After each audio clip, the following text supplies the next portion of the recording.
जंगल वाले बाबा नमो नमः। जंगल वाले बाबा नमो नमः। जंगल वाले बाबा नमो नमः। जंगल वाले बाबा नमो नमः। प्राणियों के पास भी अनेक प्रकार की शक्तियां होती है, लेकिन संसारी प्राणी उन सारे शक्तियों को भूल करके सिर्फ एक ही शक्ति के पीछे लगा हुआ है। शारीरिक शक्ति, मानसिक शक्ति, वाचनिक शक्ति और इतना ही नहीं, अन्य अनेक प्रकार के शक्तियां आज इस पंचम काल में भी संसारी के प्राणियों के पास है। लेकिन इनमें अनेक शक्तियां होती है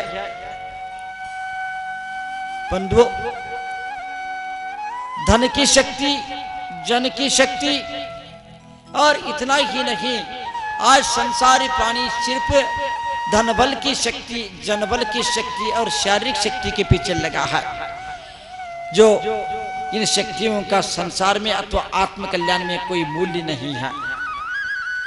वास्तव में शक्ति तो वो है श्रद्धा की शक्ति, समर्पण की शक्ति। इनको विकसित करने के लिए साधना की आवश्यकता होती है, इनको विकसित करने के लिए विशुद्धि की आवश्यकता होती है। जैसे जैसे स्वात्म शक्ति, सद्गुणों की शक्ति, साधना की शक्ति, श्रद्धा की शक्ति, समर्पण की शक्ति आदि शक्तियों को हासिल करता चला जाता है, वैसे वैसे संसारी प्राणी संसार से बेखबर होता चला जाता है। संकट से उन्हें कोई कष्ट नहीं हो सकता। लेकिन हम कष्ट महसूस करते हैं इन शक्तियों के अभाव के कारण। कुछ शक्तियों को विकसित किया जाता है, कुछ शक्तियां विकसित होते हैं, कुछ शक्तियों को प्राप्त किया जाता है। साधक साधना के बल पर सारे शक्तियों को हासिल कर लेता है। मैं आपसे कहना चाहूंगा, मैंने जो जंगल में साधना किया हूं, उन सारा साधना के सार और सारे साधना की शक्तियों को तुम लोगों के लिए बांटने के लिए मैं यहां पर आया हूं। कुछ नहीं रखा है संसार में। तुम्हारे पास कौन सी शक्ति है? कोई शक्ति नहीं है तुम्हारे पास। तुम असहाय क्यों हो?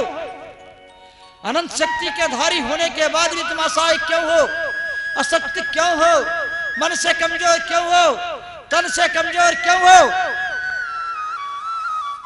तुम्हारे पास सच्चाई की शक्ति नहीं है, तुम्हारे पास श्रद्धा की शक्ति नहीं है, तुम्हारे पास समर्पण की शक्ति नहीं है। थोड़ा सा विचार करो। लेकिन मैं कह रहा हूं, एक बार साधक के विशुद्ध साधना करने वाला साधक का आशीर्वाद मिल जाता है तो समझ लेना तुम्हारे सुरक्षा कवच बन जाता है। तुम्हें किसी डरने की आवश्यकता नहीं है। एक बार दृष्टि पड़ जाती है, एक बार मस्तक पर हाथ रख देता है, तुम शक्ति से ओतप्रोत हो जाते हो, ऊर्जा से ओतप्रोत हो जाते हो। तुम्हारे अंदर शक्तियां जागृत होने लगती हैं। शक्ति किसमें है? कण कण में शक्ति है, परमाणु में शक्ति है, यंत्र में शक्ति है, मंत्र में शक्ति है। शक्ति किसमें नहीं है? लेकिन शक्ति हमारे अंदर जागृत तभी हो सकती है जब हमारे पास शक्तियों के ग्रहण करने की क्षमता हो। जिस प्रकार मिट्टी में पानी को सोखने की क्षमता होती है, पानी की सोखने की शक्ति होती है, उसी प्रकार भावों में और अपने मन में, अपने परिणामों में, अपने आत्मा में उन शक्तियों को समाहित कर लेने की शक्ति होनी चाहिए। यदि तुम नास्तिक के साथ, अनास्था के साथ यदि तुम सुनोगे भी तो भी तुम्हारे अंदर वह शक्तियां समाहित नहीं हो सकती है। पत्थर के ऊपर पानी यदि गिर जाता है तो उससे कोई फर्क नहीं पड़ता है। वह जल की शक्ति का वह पत्थर महत्व नहीं समझता है। बंधुओं, हमारे आपके अंदर इतनी शक्तियां हैं। संत का दर्शन करने मात्र से आपके अंदर की शक्तियां, और संत के दृष्टि पड़ने मात्र से अंदर की शक्तियां, संत के शब्द को सुनने मात्र से आपके अंदर की शक्तियां प्रस्फुटित होने लगती है। और तुम्हें ताकत मिलती है, तुम्हें बल मिलता है, तुम्हें अंदर से सशक्त महसूस करते हो, असहायता समर्थ होती है, तुम समर्थ महसूस करने लगते हो। ये किसकी वजह से है? इन शक्तियों को देखो। सिर्फ धन के पीछे लग करके अपने जीवन के सारे शक्तियों को समाप्त करने का प्रयास नहीं करना। विषयों के पीछे लग करके अपने सारे आंतरिक शक्तियों को समाप्त करने का प्रयास नहीं करना। सुशिक्षित होने मात्र से, संपन्न होने मात्र से, शक्तिशाली होने मात्र से अंदर से आप सुदृढ़ और सुरक्षित महसूस करें, यह संभव नहीं है। और जिनके पास कोई शक्ति नहीं है, बाहरी कोई सेना नहीं है, कोई सुरक्षा का गार्ड नहीं है, जंगलों में भटक रहे हैं, असहाय है, अकेले है और निष्प्रह है, निष्परिग्रही है, लेकिन फिर भी शक्ति से ओतप्रोत होते हैं। किसके बल पर? न शेर से डर है, न संसार से डर है, न किससे चिंता है। बंधुओं, ये शक्तियां कहां से आती है? हमारे अंदर है। शक्तियां कहीं बाहर से नहीं आती है, लेकिन हमारे अंदर की शक्तियों को प्रस्फुटित कर लेने की कलाएं होती है। इसको आप लोगों को कर लेना चाहिए। मैं आज इतना ही कहना चाहूंगा। थोड़ा सा विचार करो। मैं कभी कभी सोचता हूं श्रद्धा की शक्ति कितनी होती है, उसकी सीमा नहीं है। श्रद्धा की शक्ति की कल्पना कर सकते हैं क्या? बोलो। समर्पण की शक्ति की कल्पना कर सकते हैं क्या? बोलो।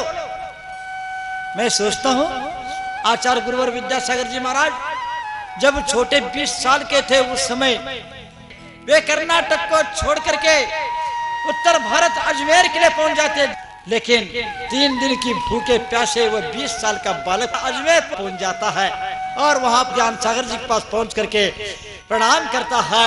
प्रणाम करके कह देता है कि मैं आया हूं और मैं अध्ययन करना चाहता हूं और मैं अपने जीवन में दीक्षा धारण करके कल्याण करना चाहता हूं।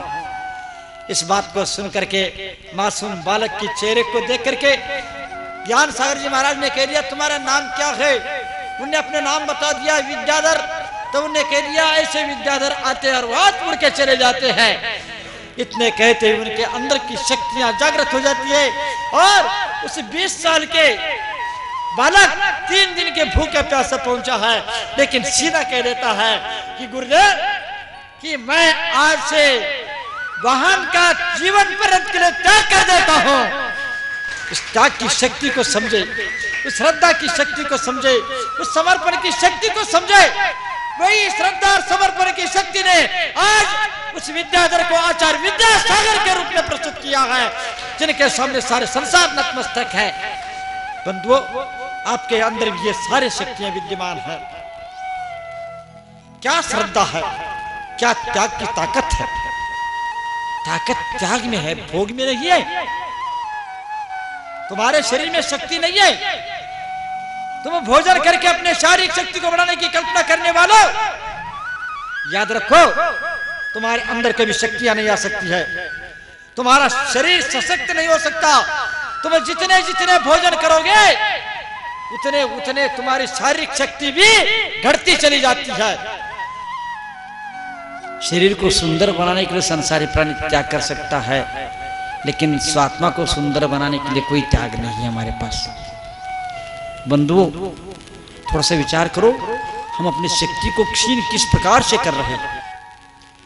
उस विद्याधर की कल्पना करके ऐसा लगता है उनके चरणों में देव भी नतमस्तक है। मुझे लगता है पूरा संसार नतमस्तक है, 3 लोग नतमस्तक है। मैं हमारे देश के गांवों में गलियों में घूमता हुआ, खंडहर मकान, टूटे पेड़, झुरमुट और झाड़ियों के बीच पत्थर और कंकड़ों में से चलते हुए, धूल से दूषित सड़क और अनेक प्रकार के इनमें से गुजरता हुआ मैं एक एक के ऊपर नज़र रखता हुआ चला जाता हूँ, तो मुझे जब जब जिस पर नज़र पड़ती है, मुझे प्रत्येक व्यक्ति के अंदर भगवान नज़र आने लगते हैं। बंधुओं, भगवानों की खोज सिर्फ मंदिरों में नहीं की जा सकती। कहाँ भगवान है और कैसे भगवान बनते हैं, यहाँ पर ज्ञातों के माध्यम से हम इसको ग्रहण कर सकते हैं, प्राप्त कर सकते हैं। बंधुओं, कि निश्चित रूप से भगवान बनने के लिए कोई महल की आवश्यकता नहीं, मोक्ष महल में जाने के लिए कोई महल की आवश्यकता नहीं है। ये सारे सुविधाओं को त्याग करके साधना में जाना पड़ेगा, अच्छी सोच को रखना पड़ेगा, तब जाकर के हम स्वर्ग और मोक्ष को प्राप्त कर सकते हैं। लेकिन व्यक्ति सुखी होना चाहता है संपन्न होकर के, व्यक्ति सुखी होना चाहता है अनेक प्रकार के साधनों को इकट्ठा करके, लेकिन मैं कहता हूं साधन संपन्न सब सुखी हो जाए ये संभव नहीं है। मैं तो कहना चाहूंगा सुखी कौन है? दाम बिना निर्धन दुखी, तृष्णा वश धनवान, कहूं न सुख संसार में, सब जग देखो छान। कहीं भी देख लो कोई सुखी नजर नहीं आता है। धनवान भी दुखी है, निर्धन भी दुखी है, धन के तृष्णा के कारण संपन्न भी दुखी है और धन के अभाव में निर्धन भी दुखी है। लेकिन जो संतोष को धारण कर लेता है वह संसार में सबसे अधिक सुखी होता है। बंधुओं, विचार करो कि मैं आपसे एक बात पूछना चाहूंगा कि आप सुखी हैं क्या हम सुखी हैं? बोलो।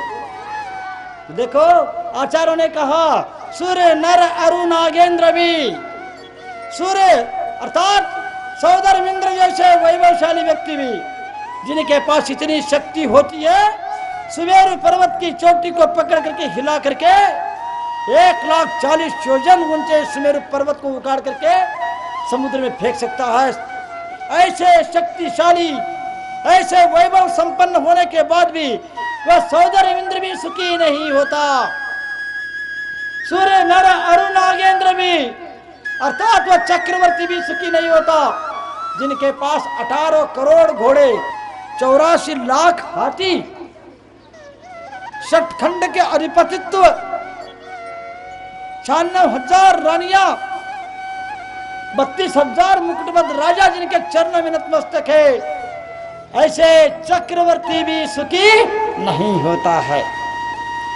सूर्य नर अरु नागेंद्र भी सुखी नहीं धनवान, परम सुखी है जगत में मुनि निर्ग्रंथ महान।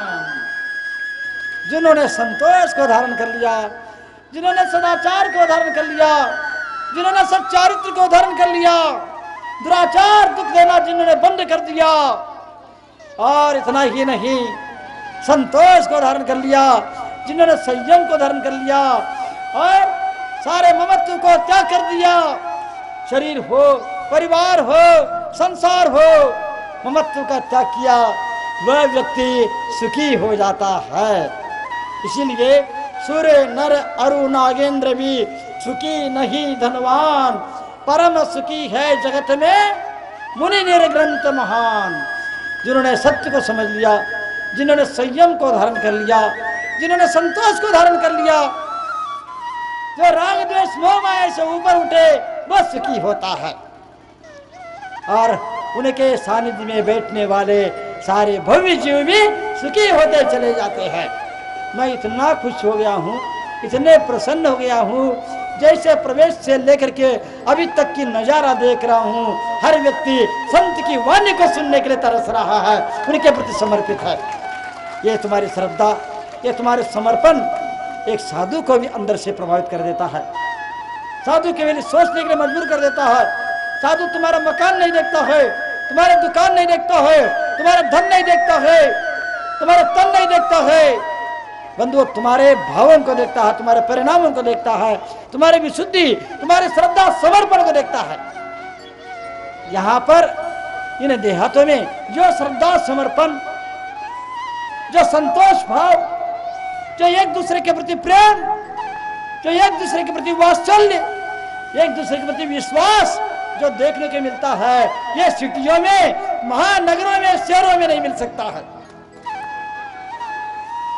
थोड़ा सा विचार करो, मैं देखता हूँ देहातों में ऐसी ऐसी भावना रहती है, और कोई हिंदू, जैन, मुस्लिम, सिख, ईसाई नहीं है, एक मोहल्ले में रहते तो सब लोग एक परिवार जैसे रहते हैं। छोटे बड़े के भेदभाव नहीं रहता है, परस्पर में प्रेम रहता है, परस्पर में विश्वास रहता है। जंगल वाले बाबा नमो नमः, जंगल वाले बाबा नमो नमः, जंगल वाले बाबा नमो जंगल वाले बाबा नमो नमः।